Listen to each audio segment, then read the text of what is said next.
Hello guys, આજે આપણે બનાવીશું ગુજરાતી સ્ટાઇલમાં દાળ ઢોકળી. હરેક ગુજરાતીઓની ફેવરેટ દાળ ઢોકળી હોય છે. તો આજે મેં પણ તમારા માટે એક રેસીપી બનાવવાની શરૂઆત કરી દીધી છે. તો સૌથી પહેલાં તો આપણે તુવેરની દાળને અડધી કલાક માટે પલાળીને રાખી દઈશું. હવે આપણે અડધી કલાક માટે પલળી ગઈ છે, તો એને બરાબર 2 થી 3 વાર પાણીથી ધોઈ નાખશું, જેનાથી એનો બધો કચરો સાફ થઈ જાય. તો મેં 3 પાણીથી ધોઈ નાખી છે અને પહેલાંથી જ મેં 1.5 ગ્લાસ કુકરમાં ગરમ પાણી કરવા માટે મૂકી દીધું હતું.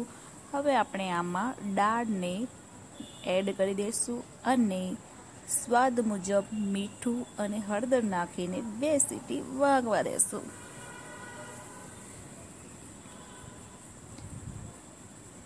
તો 2 સીટી વાગી જાય એટલે ફરીથી આપણે આગળની પ્રોસેસ કરીશું. તો આપણે દાળ બાફવા માટે રાખી દીધી છે. હવે સાઈડમાં આપણે ઢોકળીનો લોટ બાંધીશું. તો 2 થી 3 રોટલી જેટલું મેં ઢોકળી લોટ લીધો છે અને એમાં હળદર, મીઠું, ગરમ મસાલો અને મરચું એ બધું જ વસ્તુને મિક્સ કરીને મેં લોટ બાંધવાની શરૂઆત કરી દીધી છે. તો જોઈ શકો છો, સરસ એવો મુલાયમ લોટ બંધાઈ ગયો છે. હવે આપણે ઢોકળી પણ બનાવી લઈશું. ત્યાં સુધી આપણે ચેક કરી લઈશું કે આપણી દાળ બફાઈ ગઈ છે. તો હવે મેં ઢોકળીને કટ પણ કરી દીધું છે રોટલીનો, અને તમને જેવો શેપ લાગે, ટ્રેંગલ શેપ, સીધો શેપ, જેવો યોગ્ય લાગે એ રીતે તમે કરી શકો છો. હવે આપણે કટ કરી લીધું છે અને ઢોકળીને એડ કરી દઈશું આપણે.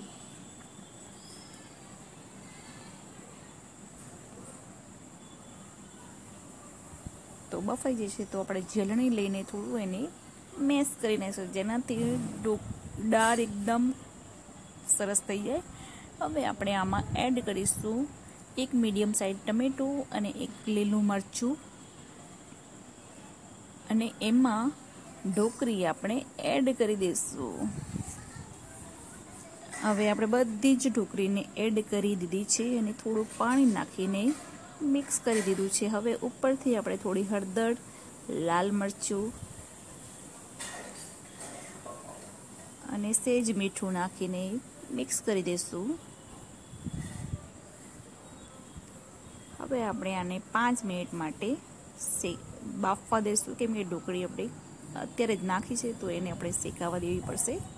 તો ત્યાં સુધી આપણે વઘારની તૈયારી કરીએ. તો સાઈડમાં મેં એક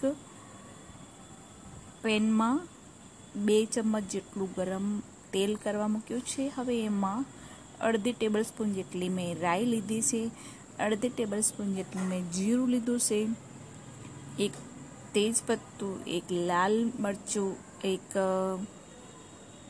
તજના લાકડા, આ બધી જ વસ્તુને આપણે સરસ એવું ગરમ કરી લીધું છે. અને ગરમ તેલની અંદર જ આપણે 1 ચમચી જેટલું લાલ મરચું પણ એડ કરવાનું છે.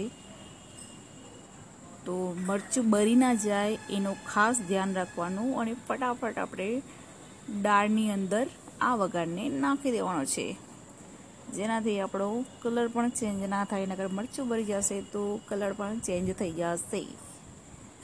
તો જોઈ શકો છો ગાઈસ, આપણી ઢોકળી બનીને તૈયાર છે. હવે આપણે એને થોડીક વાર બરાબર મિક્સ થવા દઈશું.